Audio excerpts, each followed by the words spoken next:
श्रवणत्वगाधीन् प्राणार्नमो भगवते पुरुषाय तुभ्यं। जय जय श्री राधा रमण, जय जय नवल किशोर, जय गोपी चित्त चोर प्रभु, जय जय माखन चोर। श्री राधा जी मेरी स्वामिनी, मैं राधे जी को दास, जन्मा जन्म मोहि दीजिए वृंदावन को वास। गोपाल कृष्ण भगवान की जय, श्रीमद् भागवत महापुराण की जय। भगवंत वृंदावनामध्ये गोपाळासह काही चालू लागले. एके दिवशी वत्सासूर नावाचा राक्षस वासराचे रूप घेऊन आला. देवाने दादाला इशारा केला. या वासराजवळ आले, शेपटीकडून दोन्ही पाय धरले, गरगर फिरवलं आणि कवटाळ्याच्या झाडावर आपटलं. एके दिवशी गवळ्यांची मुले गाई वासरांची कळप घेऊन त्यांना पाणी पाजण्याकरता नदीकाठी येऊन गेले. त्यांनी तेथे एक प्रचंड प्राणी बसलेला बघितला. तो बक नावाचा मोठा असुर होता. त्याने बगळ्याचे रूप घेतले होते. त्याची चोच अत्यंत तीक्ष्ण होती आणि तो अतिशय बलवान होता. त्याने एकदम झेप घेऊन देवाला गिळून टाकले. भगवंत बगळ्याच्या टाळूखाली पोहोचले तेव्हा अग्नीप्रमाणे त्याची टाळू जळू लागली. देवाला लगेच बाहेर टाकले आणि चोचीने मारण्यासाठी देवावर तुटून पडला. देवाने दोन्ही हाताने त्याच्या दोन्ही चोचा पकडल्या आणि त्याला गवताच्या काडीप्रमाणे फाडून फेकले. तेव्हा स्वर्गातील सर्व देवता श्रीकृष्णावर फुलांचा वर्षाव करू लागले.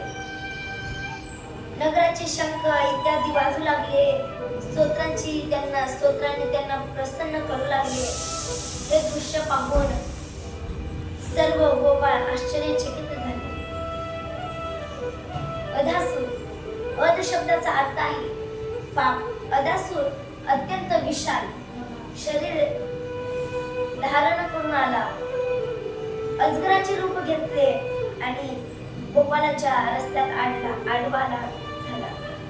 त्याचे शरीर एक योजक लांब मोठ्या पर्वताप्रमाणे प्रचंड होते. सर्व बालकांना गिळून टाकले व इच्छेने त्याचे जबडे गुहाप्रमाणे आणि दाढा पर्वताच्या शिखराप्रमाणे. तोंडात घोर अंधकार होता. लांब सडक जीभ सडकेप्रमाणे दिसत होती. श्वास तुफानाप्रमाणे आणि डोळे दागुल्याप्रमाणे धगमगत होते. असुराचे रूप पाहून मुलांना वाटले की हा सुद्धा वृंदावनचाच एखादा देखावा असला पाहिजे. गोपाळ आता हात शिरले. भगवंत धावले पण सर्व गोपाळ आत पोटात शिरले होते. अजगराने मुख बंद नव्हते केले कारण अजून देव आत शिरायचे होते. देवाने आत प्रवेशच केला नव्हता. भगवंत जवळ आले, आत शिरले आणि आपले शरीर फुगवले. यानंतर भगवंताच्या शरीरामुळे हा महाकाल अजगराच्या गळ्याचा श्वासमार्ग बंद झाला. बुबळे उलटी झाली. तो व्याकुळ होऊन इकडे तिकडे पळवू लागला. शेवटी आतल्या आत कोंडलेल्या श्वास ब्रह्मणात फोडून बाहेर पडला. भगवंताने सर्वांना वाचविले आणि अघासुराचा वध केला. यमुनेच्या लुसलुशीत वाळूमध्ये भगवंत गोपाळासोबत नाना प्रकारचे खेळ खेळू लागले. विट्टी दांडू चेंडू नाना फळी खेळ मांडलेला यमुनेच्या तीरी. गाई गोपाळ सवंगळे बना गाई गोपाळ सवंगळे. अनेक प्रकारचे खेळ खेळतात. खेळता खेळता सर्व तुटले. खांदे भार भूक काय खेळायचे सुख. खडकी सोडियाला मोठा आजीचा दही काला गोमटा. मुलांनी चारी बाजूंना गोलाकार पंक्ती बनविल्या आणि ते श्रीकृष्णाकडे तोंड करून बसले. कमळाच्या चारी बाजूंनी पाकळ्या शोभून दिसाव्या तसे श्रीकृष्णाभोवती गोपाळ शोभून दिसत होते. कोणी फुलाच्या पत्रावळीत तर कोणी पाण्याच्या, कोणी शिखा तर कोणी झाडाच्या सालीचे पात्र तयार करत असते. भगवंताने मुरली कमळेच्या शेण्यात खोचली. शिंगाने बेताची कणी डाव्या बगलेत धरली होती. सुंदर हातात दही भाताचा घास धरला होता.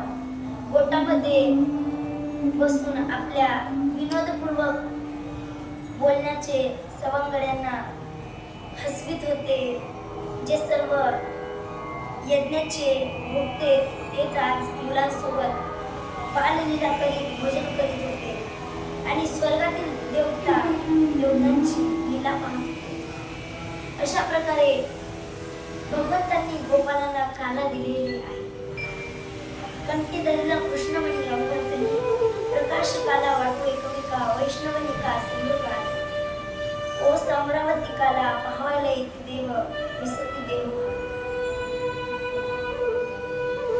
देवता जरी आल्या पण देवाने त्यांना काला दिला नाही, कारण हे भक्त म्हणून आले नाहीत. हे देवता असे देव जळी झाले मासे. देवता मासे झाले. देवाने गोपाळांना यमुनेवर जाऊनच दिलं नाही. ब्रह्मदेवाला काला मिळाला नाही म्हणून राग आला. गाई आणि वासरे सत्य लोकाला घेऊन गेले. भगवंत गाई वासरांना आणायला गेले तर या बाबाने गोपाळांना उचित नेले. देवाच्या लक्षात आलं परमात्माने सर्वांचं रूप उभे होऊन घेतलं. देव नटला नाना परी अनंत रूपे अनंत वेशे देखील माते असतील. अनेक दिवस गेले. ब्रह्मदेव बघायला आले. सर्व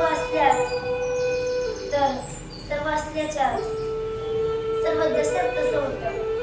त्यांना दिसलं गोपाळ आहेत.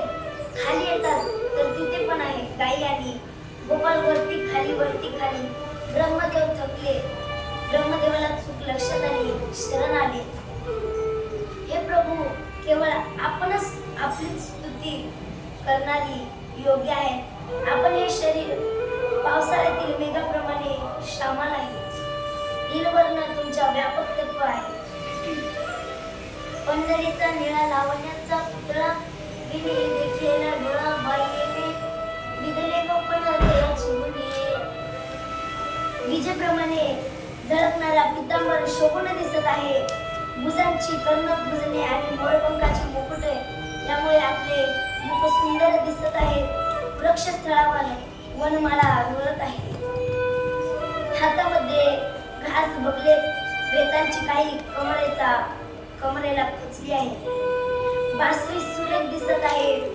गोप बालक असणाऱ्या आपले चरण सुरेख दिसत आहे. मी आपल्याला नमस्कार करतो. हे देवा, नंद इत्यादी ब्रजवासी गोप धन्य होतं. एवढे भाग्य कारण परमानंद स्वरूप सनातन पूर्व ब्रह्म असे आपण त्याचे संबंधित आहात.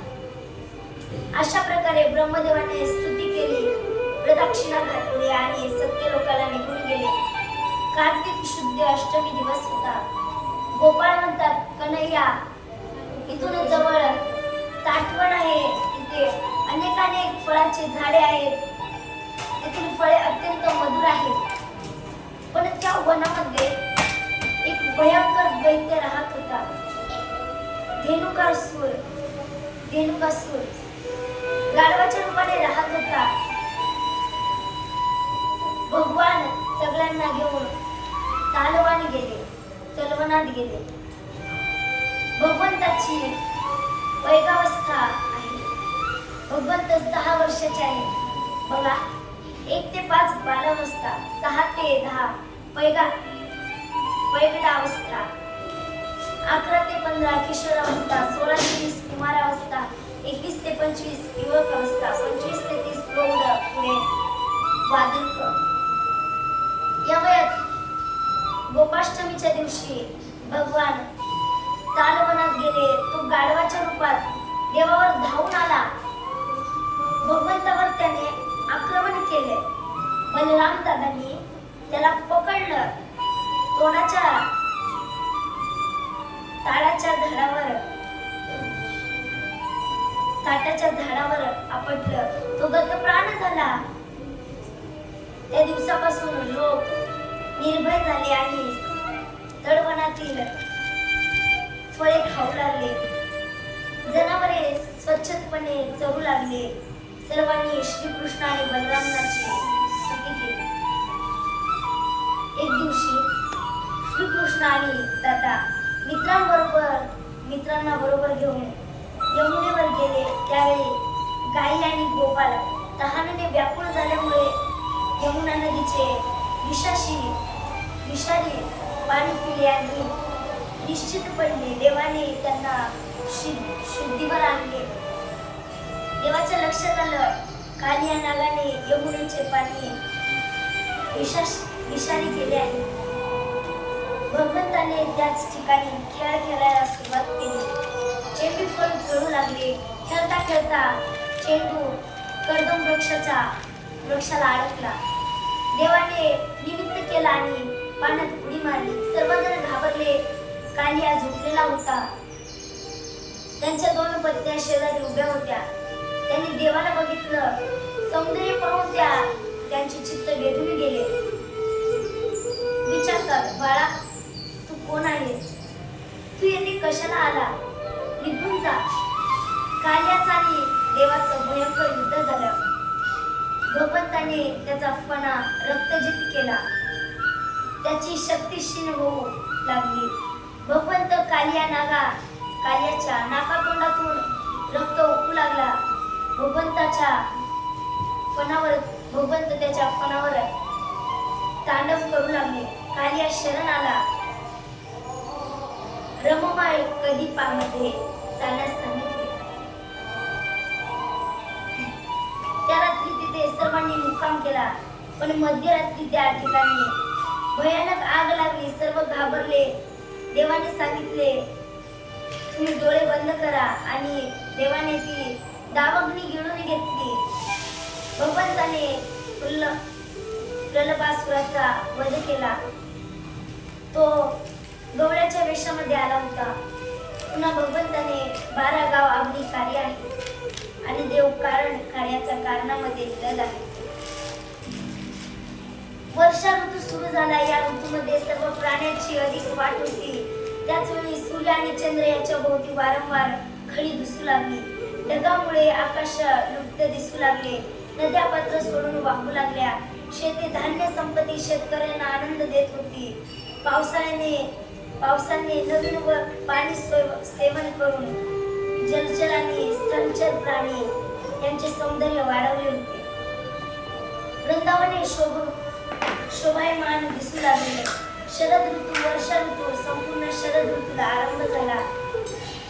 तेथील पाणी निर्मळ झाले होते. जलाशयात उमगलेल्या कमळांना सुगंध असलेला वारा वाहत होता. अशा वृंदावनात श्रीकृष्णांनी गाई व गोपाळासह प्रवेश केला. तेथील फुलांनी बहरलेल्या वनराईत वृद्ध ब्राह्मण गुणगुणत होते आणि पक्ष्यांचे थवे किलबिलाट करत होते. त्यावेळी तेथील सर्व नद्या आणि पर्वत दाबले झाले होते. श्रीकृष्णांनी बलराम दादा यांनी गोपालांबरोबर गाई चालत असताना वेणू वाजवायला सुरुवात केली.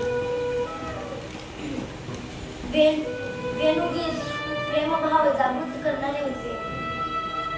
गोपींचे मन व्याकुळ होऊ लागले. गोपू सांगू लागल्या, गोपाळासह श्रीकृष्ण वृंदावनात आले. त्यांच्या मस्तकावर मोरपंख आहे. आम्ही कानावर कव्हेरीची गुच्छ आहेत. त्यांनी सोन्याचा का पितांबर परिधान केला असून गळ्यामध्ये वैजयंतीची माळा घातली आहे. त्याचे रूप श्रेष्ठ नाट्यासारखे किती सुंदर आहे. बासरीची छिद्रे ही आपल्या अर्धमृताने भरत आहे. गोपाळ त्याच्या कीर्तीचे गायन करत आहे. हे वृंदावन त्याच्या चरणामुळे अधिकच रमणीय झाले आहे. गोपी मनाने देवाला आलिंगन देऊ लागल्या.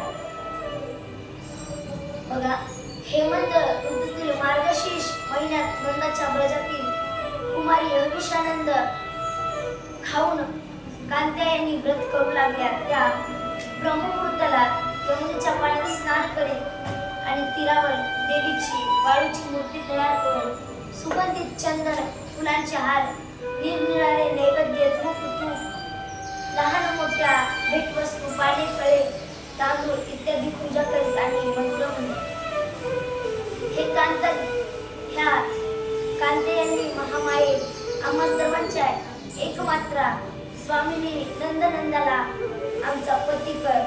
आम्ही तुला नमस्कार करतो. दररोज प्रमाणे त्यांचं स्नान चाललं होतं. देवाने त्याचे कपडे उचलले आणि कदंबाच्या झाडावर जाऊन बसले. त्या आनंदाने जलक्रीडा करत होत्या. त्यांच्या लक्षात आलं. त्या देवाला विनंती करू लागल्या, तुम्ही निवस्त्र होऊन स्नान करू लागल्या, हे योग्य नाही.